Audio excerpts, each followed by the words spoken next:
ആശാന കൂട്ടുകാരന്മാരാണെങ്കിൽ ഇവരെ പോലെ കുറച്ച് വിവരം ബോധമുള്ളവരായിരിക്കണം കേട്ടോ. ഒരുത്തൻ മുങ്ങി കൂട്ടുകാരൻ മുങ്ങി, ഒരാളും കൂട്ടുകാരൻ ചാടി പോയിട്ട് ഒരാളും വളർത്തിയിട്ട് ചാടുന്നില്ല. കറക്റ്റ് ലൈൻ മെത്തേഡ് യൂസ് ചെയ്യുന്നുണ്ട്, കൈപിടിച്ച് കൈപിടിച്ച് സേഫ്റ്റിയോടെ കറക്റ്റായിട്ട് പോകുന്നുണ്ട്.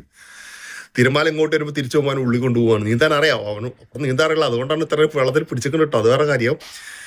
കറക്റ്റായിട്ട് നോക്കി. ഈ നേരെ തന്നെ വേറെ കൂട്ടുകാർ പോയിട്ടുണ്ട്. എന്തിനാണെന്നറിയോ? തുണി കെട്ടിയിട്ട് സെറ്റ് ചെയ്യാൻ വേണ്ടിയിട്ട്. അത് ഈ വീട്ടിൽ ലാസ്റ്റ് കാണും കേട്ടോ. കറക്റ്റായിട്ട് എല്ലാവരും നിന്ന് കൈ പിടിച്ച് കയറ്റിയിട്ടുണ്ട്. ആ പോണ വലിയൊരു ലേഡി ഉണ്ട് കേട്ടോ, നോക്കി നോക്ക്. കറക്റ്റായിട്ട് അവരുടെ വലിയൊരു തുണിയുണ്ട്. അപ്പോൾ ഇതൊരു എക്സാമ്പിൾ. ഇതിന് വേറെ എക്സാമ്പിൾ കൂടെ ഉണ്ട്, അതുകൂടെ കണ്ടോ. ഇതാ കണ്ടോ, ഇതേപോലെ തന്നെ അത് കടല് പറയാം. പിന്നെ രക്ഷിച്ചവർ സാധാ വെള്ളം കുറച്ച് ആഴുണ്ട് ഇവിടെ.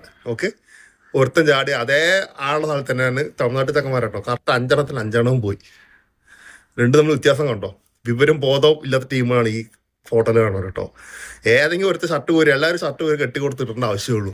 കാരണം അത്ത തൊഴുത്ത് പോകാൻ സാധ്യതയില്ല. വെള്ളമാണ്, ആ കുറച്ച് വെള്ളമുള്ളൂ. ശ്രദ്ധിക്കുക. പരമാവധി ആരും കൂട്ടുകാരും പോയി എടുത്ത് ചാടാൻ നിൽക്കണ്ട. ഷർട്ടും കെട്ടി പാൻറ്റൊക്കെ എല്ലാം ഊരി കെട്ടിട്ട് മാനൊക്കെ പിന്നെയും കിട്ടും.